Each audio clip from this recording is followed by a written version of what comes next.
ខ្ញុំធ្លាប់ឮចាស់ៗគាត់និយាយថាបើយើងចេះរៀបចំបន្ទប់គេងឲ្យមានរបៀបរៀបរយស្អាតនិងមានសណ្ដាប់ធ្នាប់នោះជីវិតយើងក៏សុខសប្បាយនិងស្រស់ស្រាយទៅតាមនឹងដែរហើយបើសិនជាកន្លែងយើងរស់នៅមិនស្អាតកន្លែងយើងក៏ខ្វក់មិនមានសណ្ដាប់ធ្នាប់នោះជីវិតយើងរកស៊ីក៏មិនសូវឡើងតាមនឹងដែរពាក្យចាស់គាត់និយាយមិនសូវខុសទេបងប្អូនបើយើងរស់នៅស្អាតកន្លែងរស់នៅយើងល្អកន្លែងគេយើងមានសណ្ដាប់ធ្នាប់ទោះបីជាយើងទៅដល់ទីណាធ្វើការកន្លែងណាជីវិតយើងក៏រីករាយស្រស់ស្រាយទៅតាមនឹងដែរឮខ្ញុំនិយាយអញ្ចឹងមិនមែនថាឲ្យតែផ្ទះស្អាតកន្លែងគេងស្អាតដឹងទៅរកស៊ីមានបានសុខសប្បាយនោះទេបងប្អូននេះគ្រាន់តែជាការផ្សាយផ្សំនៅក្នុងជីវិតយើងអញ្ចឹងបងប្អូនបើយើងចេះតុបតែងមករៀបចំកន្លែងយើងនៅបាទឲ្យវាស្រស់ស្អាតបាទមានពន្លឺបាទជីវិតយើងក៏ភ្លឺទៅតាមនឹងដែរមនុស្សយើងម្នាក់បាទកើតមកមានចំណង់ចំណូលចិត្តខុសគ្នាការស្រឡាញ់ក៏ខុសគ្នាបងប្អូនអញ្ចឹងហើយបាទយើងមិនអាចបង្ខំនរណាម្នាក់ឲ្យមកធ្វើអ្វីតាមយើងដូចគ្នាបានទេដូចពេលនេះអញ្ចឹងបងប្អូនមកខ្ញុំនិងគ្រូសាមកចំណាយពេលថ្ងៃអាទិត្យមួយថ្ងៃដើម្បីមករៀបចំបន្ទប់ឲ្យបានស្អាតដូចគេអញ្ចឹងគ្រូសារាល់ថ្ងៃអត់សូវមានពេលតនេទេបងប្អូនបាទដូចបងប្អូននឹងស្រាប់ហើយថាបាទអ្នកធ្វើការរោងចក្រគ្មានពេលតនេទេតនេបានថ្ងៃអាទិត្យមួយថ្ងៃជួនកាលមកសម្រាប់ថ្ងៃអាទិត្យមួយថ្ងៃហ្នឹងក៏អត់បានតនេទេបងប្អូនមករវល់ជួនកាលណាទៅផ្សារទិញម្ហូបទៅបាទមកវិញក៏រវល់ធ្វើការនេះធ្វើការនោះបាទក៏ផុតមួយថ្ងៃទៀតទៅពីអ្នកប្រពន្ធរៀបចំបដាមើលបដាតាគូដាក់មិនអនសមគ្រូសាបាទពួកខ្ញុំមិនសូវដែលតុបតែងធ្វើអញ្ចឹងទេបងប្អូនអញ្ចឹងហើយបាទពេលតុបតែងបដាបាទមើលបដា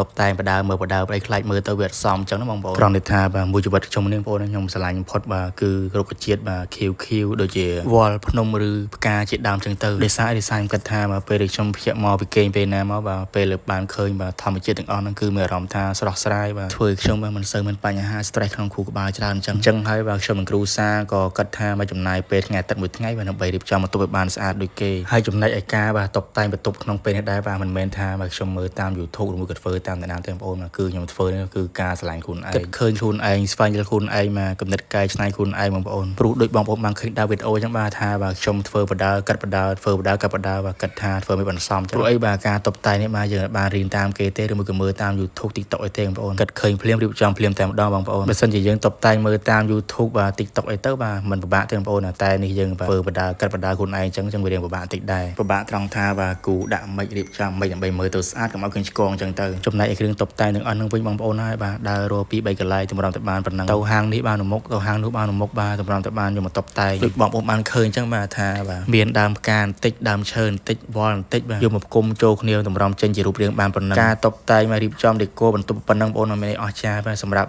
បងប្អូនដែលគាត់ចេះស្រាប់អញ្ចឹងបងប្អូនតែបើសម្រាប់ខ្ញុំអ្នកដែលចេះអញ្ចឹងមកទៅវារៀងពិបាកដោយសារតែយើងធ្វើបដាកាត់បដាយើងគិតថាធ្វើមិនបានតំណងបានសមអញ្ចឹងទៅដូចជាការតុបតែងបន្ទប់នេះជាដើមចឹងបងប្អូនបាទពីអ្នកប្រពន្ធខ្ញុំបងប្អូនហើយបាទតុបតែងបដាស៊ូគ្នាបដាកាត់បដាបាទគិតថាអូនណាដាក់មិនបានសមរៀបចំដាក់ពីណាទៅណាបានតំណងអញ្ចឹងណាមានអីពុកម៉ែបងប្អូនបាទពីអ្នកដែលប្រពន្ធស៊ូគ្នាចុះស៊ូគ្នាឡើងមកក៏រៀបចំបន្ទប់មួយឲ្យបានជាស្រេចនេះហើយបងប្អូនមកលទ្ធផលរៀបចំបន្ទប់បានដោយមិនមានការមើលតាម YouTube TikTok Facebook ទេបងប្អូនបាទគឺរៀបចំគិតឃើញមិនដាក់អញ្ចឹងការតុបតែងប៉ុណ្ណឹងបងប្អូនមើលទៅដូចមានអស្ចារ្យទេបាទគាត់ថាវាអស្ចារ្យសម្រាប់ខ្ញុំបាទនិងគ្រូសាខ្ញុំដោយសារតែយើងបាទខិតខំប្រឹងតុបតែងធ្វើវាដោយផ្ទាល់ដៃខ្លួនឯងទោះបីជាការតុបតែងនេះបាទមើលទៅសាមញ្ញមិនចូលភ្នែកអ្នកដទៃមែនប៉ុន្តែបាទវាមានន័យសម្រាប់ខ្ញុំព្រោះអីខ្ញុំស្រឡាញ់នឹងចូលចិត្តបាទការតុបតែងបែបនេះតាំងពីតូចមកម្លេះបងប្អូនគ្រាន់តែតុបតែងឲ្យភ្លាមបងប្អូនហើយបាទរំភើបពេញចិត្តពេញបេះដូងមកណាព្រោះអីបាទវាត្រូវចិត្តដែលយើងស្រឡាញ់អញ្ចឹងណាបងប្អូនជាការប៉ັດទៅពុកម៉ែបងប្អូនមិនថាយើងមានផ្ទះតូចបាទផ្ទះធំផ្ទះឈើឬផ្ទះថ្មអីទេបងប្អូនបាទឲ្យតែយើងបាទចេះតុបតែងរៀបចំបាទគឺថា